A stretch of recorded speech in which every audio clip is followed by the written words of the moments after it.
아멘. 함께 보실 하나님 말씀입니다. 마태복음 11장 16절로 19절입니다. 마태복음 11장 16절로 19절, 마태복음 17페이지, 18페이지에 있습니다.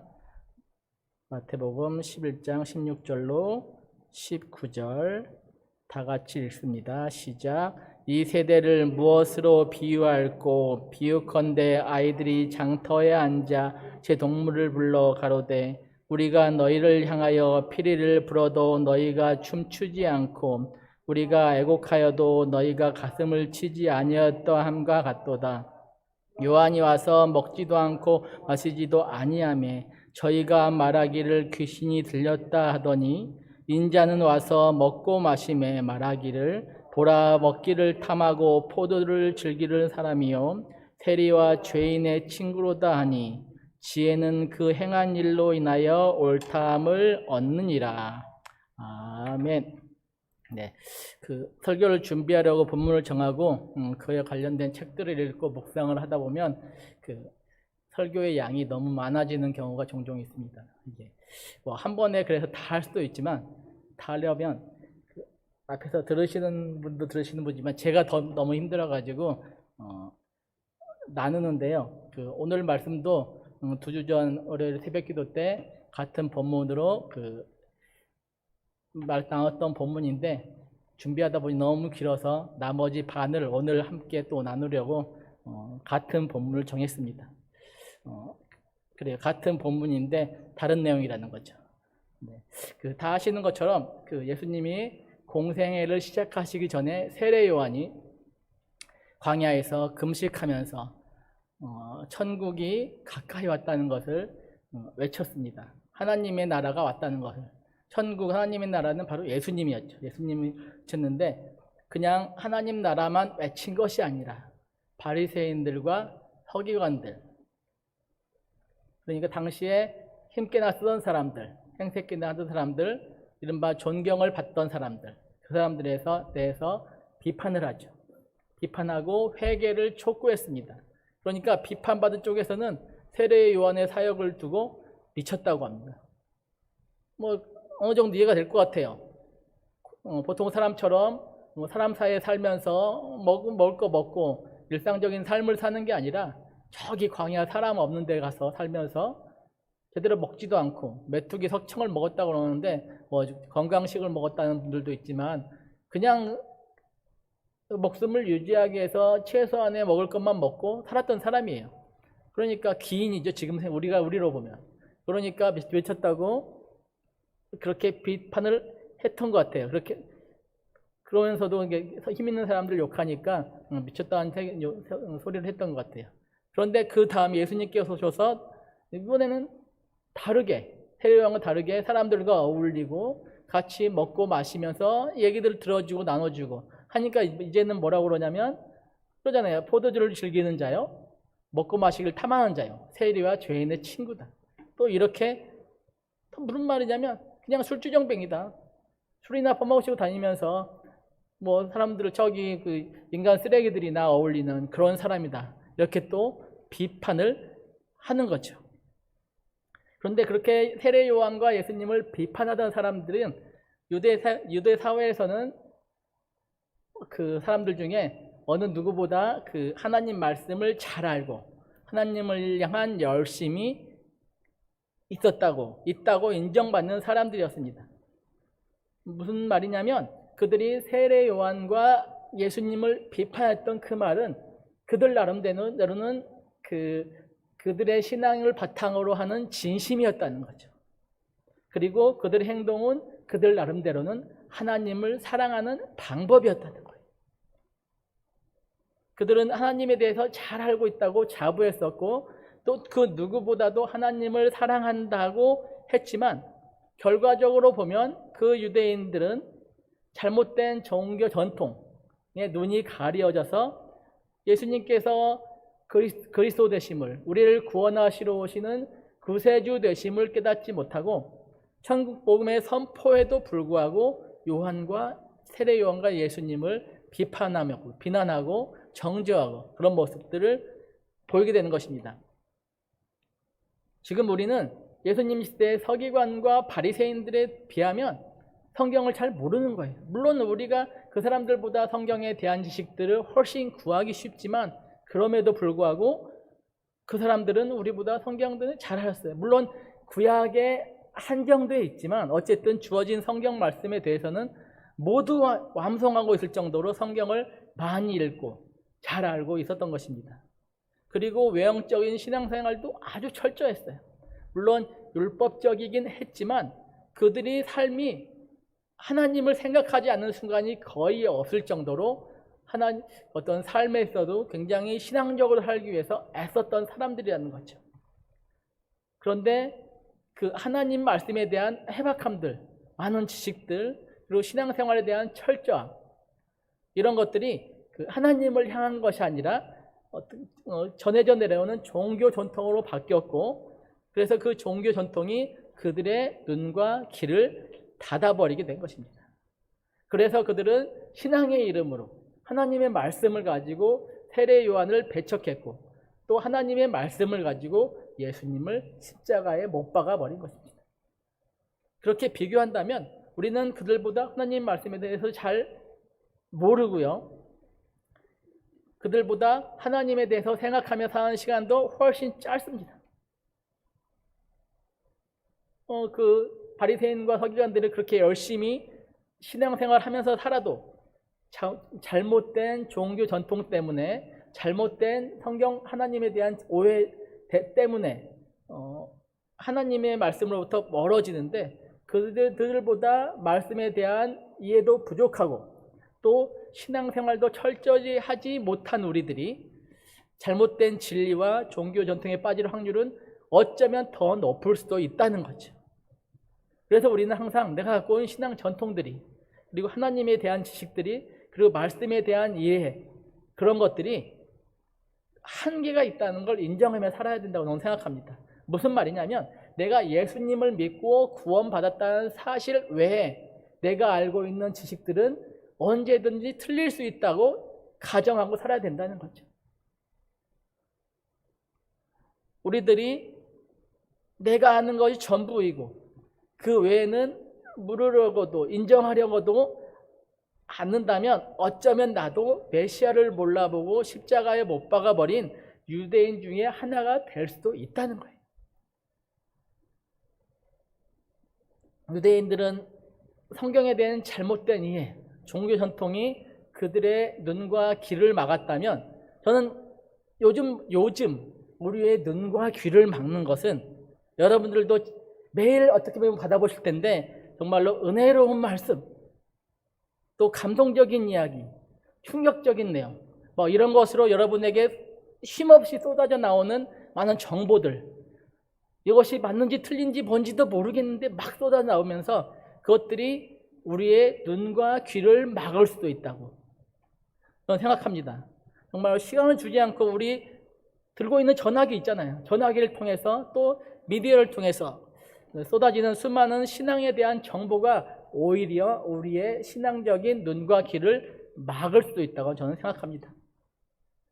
그런데 그것이 예수님 시대 때보다 위험한 것은 그것을 묵상하고 생각할 틈이 없이 빠르게 많은 사람들에게 전해져 버리기 때문에 훨씬 위험한 거죠.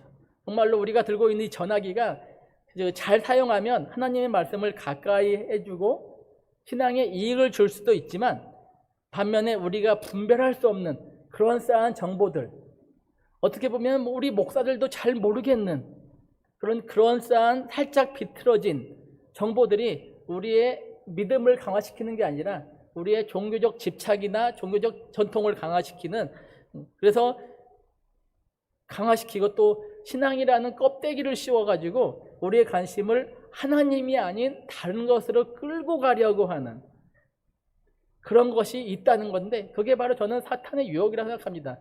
우리는 그래요. 소복을 쓰고 나타나는 귀신, 저승사자 이런 게 무섭다 이렇게 얘기하지만 대놓고 나 귀신이다 이런 사는 것들은 하나도 안 무서워요. 근데 정말 무서운 거는 신앙의 껍데기를 가지고 있는 거예요. 그냥 보면은 성경 말씀이고 그냥 보면은 신앙적인 지식이에요. 근데 이것이 살짝 비틀어져서 우리에게 들어오면 정말 이것이 사탄의 의도가 있는 의도대로 끌려갈 수 있는 것이라는 거죠. 사탄은 어떻게 해서라도 우리를 하나님으로부터 멀어지게 하는 것이 그들의 목적이기 때문에 아주 교묘하게 우리를 유혹하고 있는 것입니다. 우리에게 잘못된 살짝 비틀어진 신앙 지식을 갖게 하고, 그래서 하나님에 대해 오해하게 하고, 결국 예수님을 십자가에 못 박은 유대인들처럼 하나님을 말하지만, 말로는 하나님을 얘기하고 행동으로는 신앙생활을 한다고 하지만 어쩌면 그것이 하나님으로부터 멀어지게 하는 것일 수 있다는 것이죠. 그래서 저는 이 시간 우리에게 전화기를 통해서, 미디어를 통해서 우리가 살면서 접하는 수많은 정보들 가운데서 이 신앙의 껍데기를, 허울을 뒤집어 썼지만 정말로 사탄의 의도가 들어있어서 우리의 눈과 귀를 막는 것들을 어떻게 분별하며 살아갈 수 있을까 잠깐 나누기 원합니다. 정말로 첫째로 우리가 받은 정보가 신앙을 얘기하면서, 신앙적 지식과 신앙적 행동들을 얘기하면서 그것을 강조하기 위한 방법으로 거짓말이나 허위 정보를 사용하고 있다면 그건 사탄 겁니다. 하나님께서 주시게 주시는 아니라는 거죠. 아무리 좋은 신앙의 목적이 있다 하더라도 그것이 하나님의 방법이 아니면 그건 사탄의 짓입니다. 우리 잠언 19장 5절에 이런 말씀이 있습니다. 거짓 증인은 벌을 면치 못할 것이요 거짓말을 내는 자도 피치 못하리라. 아무리 목적이 선할지라도 그것을 이루기 위한 방법이 거짓말이고 그리고 허위 사실들이라면 그것은 하나님의 일이 아니라는 겁니다. 우리가 신천지를 비난하는 가장 큰 이유가 뭐예요? 물론 그들의 교리가 잘못된 것도 있지만 그것보다 더 나쁜 거는 그들이 교리들을 위해서, 그들의 목적을 위해서 거짓말을 하는데 거짓말이 너무 교묘해서 사람들을 속이고 그렇게 넘어가게 하기 때문에 우리가 신천지를 더 욕하고 비난하는 것입니다. 거짓말 너무 지능적으로 사용하기 때문이라는 거죠. 그것 때문에 우리는 신천지를 이단이라고 하고 그들은 사탄의 자식이라고 우리가 비난하고 있는 것입니다. 그런데 그들을 욕하는 우리가 하나님의 의를 위한다면서 다른 거짓말들을 못 본 척하고, 또 못 본 척할 뿐만 아니라 나랑 생각이 맞아, 그래서 모른 척하고 전달하고 있다면 우리는 그들과 다를 게 하나도 없다는 거죠. 하나님의 일은, 거짓은 하나님의 언어가 아닙니다. 하나님의 일은 절대로 거짓말을 통해서 이루어지지 않습니다. 혹시라도 그 거짓말을 통해서 어떤 일이 이루어졌다면, 겉으로 보기에는 신앙적인 일이 이루어졌다면, 설령 신앙의 외형을 하고 있더라도 그것은 하나님의 일이 아니고 사탄의 일이었다는 거죠. 그렇기 때문에 우리는 우리에게 전달되는 많은 정보들에 혹시라도 거짓말이 들어있지 않은지 잘 보고 판단해야 됩니다. 아주 쉬워요. 거기에 있는 단어들 몇 개만 구글에 쳐보면 이게 거짓말인지 아닌지 5분 내에 판명이 되는데도 나랑 생각이 맞다고, 나랑 이익이 맞다고 모른 척 한다면 그건 하나님의 일을, 하나님의 말씀을 들고 사는 신앙인의 일이 아니라는 거죠. 그리고 두 번째로 우리에게 전해져 온 많은 정보들의 결론이 누군가를 미워해라, 누군가를 배척해라, 누군가를 혐오해라고 한다면 그것 또한 저는 사탄의 일이라고 봅니다. 로마서 5장 8절 말씀 읽습니다. 우리 잘 아는 말씀. 우리가 아직 죄인 되었을 때 그리스도께서 우리를 위하여 죽으심으로 하나님께서 우리에게 대한 자기의 사랑을 확증하셨느니라. 하나님께서는 당신의 사랑을 우리에게 입증해 보여주기 위해서 당신의 아들을 우리 죄를 위하여 십자가에 못 박도록 내어주셨습니다. 그런데 하나님께서 당신의 아드님을 우리에게 내어주실 때 우리가 하나님 말씀대로 살기 위해서 열심히 노력하고 하나님 뜻이 무엇인지 고민하며 살 때가 아니라는 겁니다. 언제였어요? 바로 우리가 아직 죄인 되었을 때, 다시 말하면 사랑받을 자격이 하나도 없는, 오히려 징벌을 받아서 죽어야 되는 아주 더러운 우리들을 구원해 주신, 더러운 우리들을 사랑받을 만한 조건이 하나도 없는 우리들을, 그때 우리를 하나님께서 하나님의 그 사랑을, 독생하신 아드님을 우리를 위해 십자가에 내어주시는 것으로 증명하셨다는 것입니다.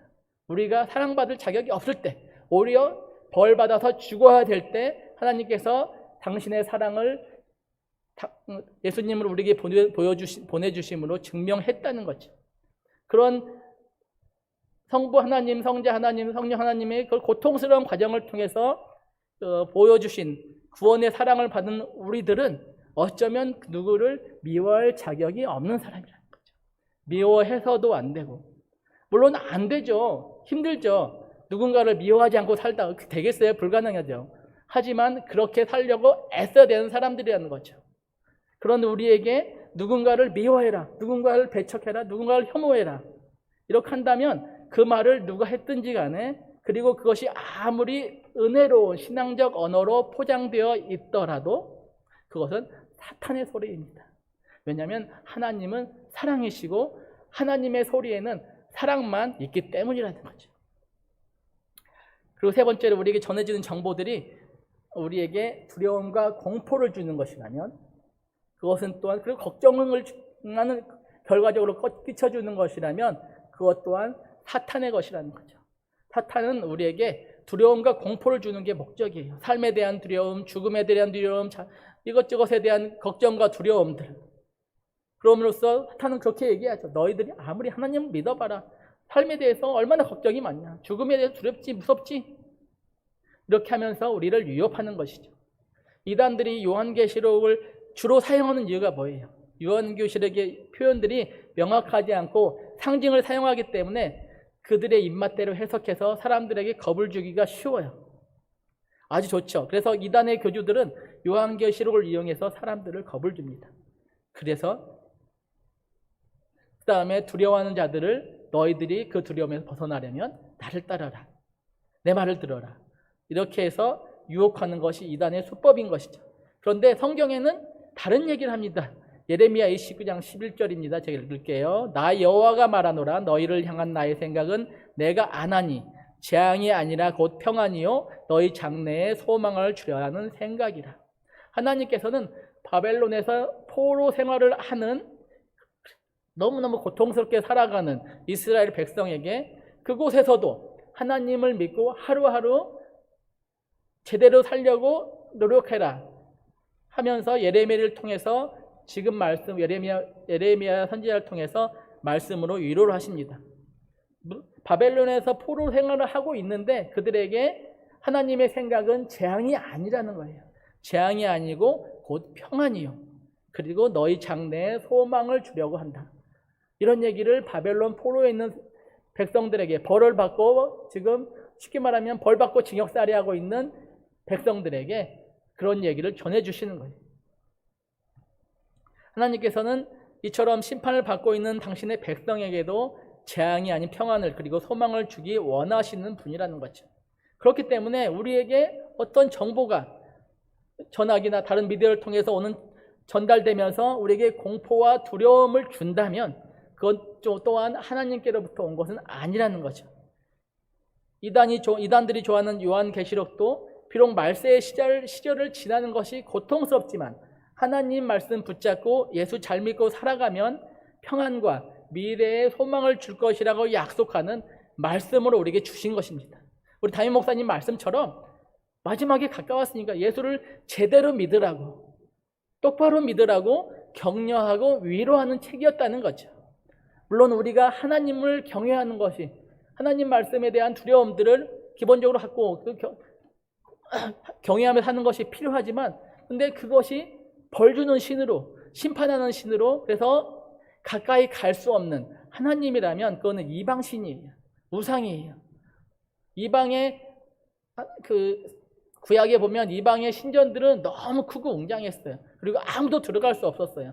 왕이나 제사장만 들어갈 수 있는 그런 신들이었어요. 가까이 오지 말라는 신들이었지만 하나님은 아니었어요. 가까이 와라. 니네들이 안 오면 나라도 가겠다. 그렇게 하시는 하나님이었기 때문에 하나님이십니다. 그래서 우리에게 전해지는 정보가 두려움과 공포를 주는 것이라면, 그것만을 주는 것이라면, 그것이 아무리 은혜로운 신앙의 언어로 포장하고 있더라도 그것은 하나님의 것이 아니고 사탄의 것이라는 거죠. 왜냐하면 다시 말씀드리지만 하나님은 평안이시고 미래에 대한 소망을 주시는 분이기 때문이라는 것입니다. 그럼에도 불구하고 우리에게 전해지는 거짓과 허위 정보들을 용인하고 또 그 정보들을 미움과 배척을 유도하며 공포와 두려움을 조장한다면 그것의 목적은 우리의 신앙을 위한 것이 아니고 우리의 어떤 종교적인 집착들, 그런 것들을 유지하기 위한 고집일 뿐이라는 것입니다. 그리고 우리가 이 땅이 너무나 정치, 경제적으로 하나님의 뜻에서 멀어지는 거 안타까워하면서 그것들을 바꾸기 위해서 거짓과 허위 정보들을 용인하고 그 정보들로 미움을 유도하고 공포와 두려움을 조장한다면 그건 세속적인 일일 수밖에 없고 누군가의 경제적이고 정치적인 이익들을 위해서 우리가 이용당하고 있을지도 모른다는 것입니다. 하나님과는 아무 관련이 없다는 거예요. 오늘도 신앙의 겉가죽을 덮은 많은 정보들이 여러분들의 귀와 눈을 덮기 위해 다가올 것입니다. 그럴 때일수록 잘못된 정보로 그리고 아집으로 세례 요한을 배척하고 예수님을 죽였던 유대인의 모습이 우리에게 나타나지 않도록 우리는 우리에게 전해지는 헛된 정보들을 바탕으로 하는 그런 믿음을 세우는 것이 아니라 이 성경을 통해서 오고 오는 시대에 전해온 바른 지식을 바탕으로 된 신앙을 가져야 될 것입니다. 그렇기 때문에 믿음은 바른 지식이라는 거예요. 어떤 목적으로도 거짓이 아니어야 합니다. 하나님은 신실하신 분이기 때문입니다. 어떤 사람이든 혐오와 배제가 아닌 사랑으로 대해야 합니다. 하나님은 사랑이시기 때문입니다. 그리고 어떤 어렵고 힘든 순간이라도 공포와 두려움이 아닌 하나님으로부터 오는 평안과 미래의 소망을 가져야 할 것입니다. 그것이 바로 하나님의 일입니다. 오늘 하루도 진실하신 하나님의 말씀을 붙들고 하나님을 사랑하듯이 서로 사랑함으로 하나님으로부터 오는 평안과 소망을 누리며 살아가는 귀한 한 날 되시기를 간절히 축원합니다. 기도합니다. 사랑해 주님 감사합니다. 정말 세상은 너무나 복잡하고 어려워져 갑니다. 정말 하나님의 말씀을 붙잡고 살아간다고 하지만 잠시 방심하면 우리의 눈과 귀를 가리는 수많은 정보들이 있습니다. 정말로 우리 오랜 시절 내어오는 이 하나님의 말씀을 붙잡게 하여 주시옵소서. 그리하여 거짓과 여러 가지 정보들에 휘둘리지 않게 하시고 오직 하나님 말씀 위에 바로 서서 하나님 바라보면서 살아가는 우리가 될 수 있도록 함께하여 주시옵소서. 귀한 한 날 주심에 감사드립니다. 오늘 하루도 하나님 기억하면서 하나님께서 우리를 사랑하신다는 사실을 기억하면서 많은 사람들을 사랑하며 사랑을 나누며 살아가는 우리 오늘 한 날 될 수 있도록 은혜 허락하여 주시옵소서. 감사드리며 예수님의 이름으로 기도드립니다. 아멘.